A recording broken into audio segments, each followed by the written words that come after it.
So I did a lot of miscellaneous things to help with working on this car. One of my biggest projects was working on the deco strips down here. When we originally got the car from the body shop, there was only one hole on one side of the car for the deco strips, which meant we had to put in 5 for each deco strip.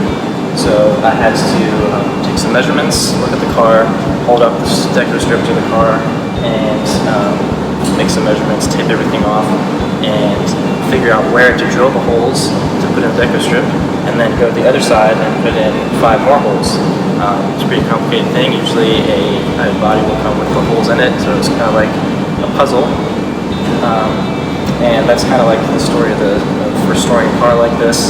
Is there's no one-step or multiple-step process to every single thing.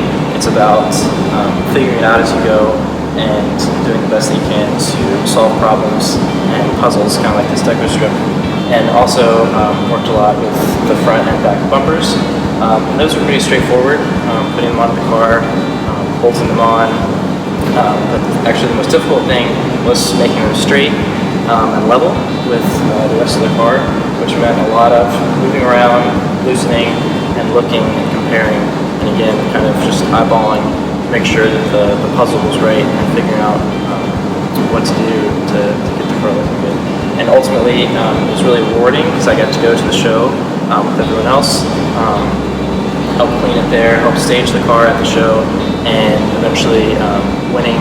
It's a really good feeling to know that you put in all the work on the car and then got to have such a great outcome. So I was really happy to be there and see the car at the show for myself as well.